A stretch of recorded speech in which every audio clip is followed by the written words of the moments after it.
this webcam clip we're going to be walking from an A chord to a 4-string G chord. A chord to a 4-string G chord. So let's start with the A chord. Finger 2, D2, finger 3, B2, and pivot on those two fingers, right? And so those two fingers are right by the fret wire. Then you got to get your first finger, take it back and bring it on, touch the G string, then slide along the G string in between these two fingers, and you got to have that pivot on. That pivot can feel a bit extreme. Okay, so, and then we play. Okay, first thing we're going to do, so we walk into the Forefinger G chord, is we're going to open up, we'll move pivot so that the third finger moves from B2 to B3. And notice how much pivoting is happening in my hand.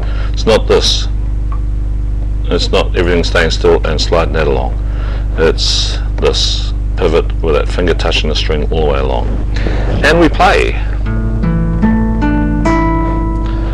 Now all the notes are clean, so then we progress and move finger 1 from G2 to G1. And we play. And all the notes are clean, so we keep moving.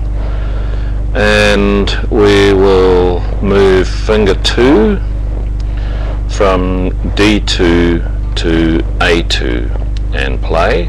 Get them all clean.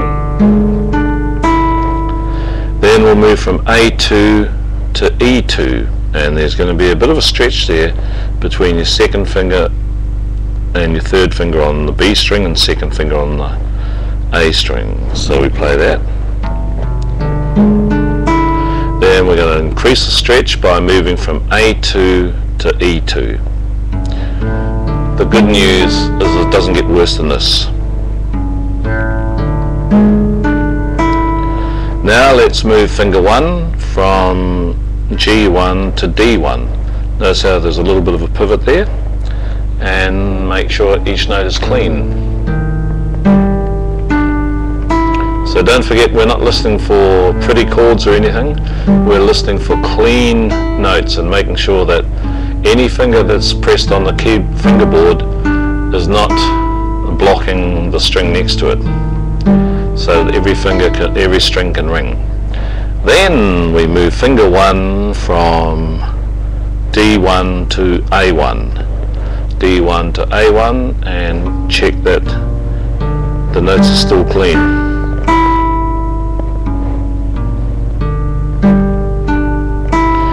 Then we're going to pivot on our third finger, so pivot on fingers 1 and 3, so there's 1 and 3, and pivot so that the second finger can move from E2 to E3, E2 to E3. And that's a real stretch. And if it's a real stretch, I recommend that you pose it. And by posing it means you just don't do anything but let your left hand pose and hold that position and relax it for like 90 seconds or 2 minutes.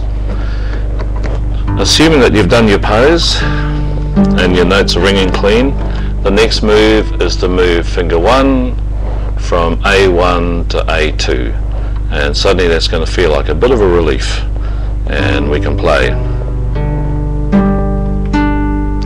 So after the previous two moves, this is a bit like heaven.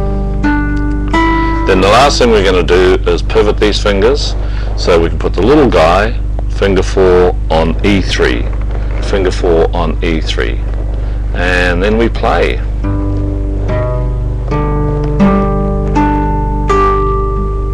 And making sure every single note is clean. And here we are, we've arrived at the destination of the Forefinger G chord. Finger 1, 2, 3, 4, the Forefinger G chord. So we've walked from the A chord to the Forefinger G chord. And that ends this webcam video of how to walk from the A chord to the Forefinger G chord. Thank you for watching. This ends this video.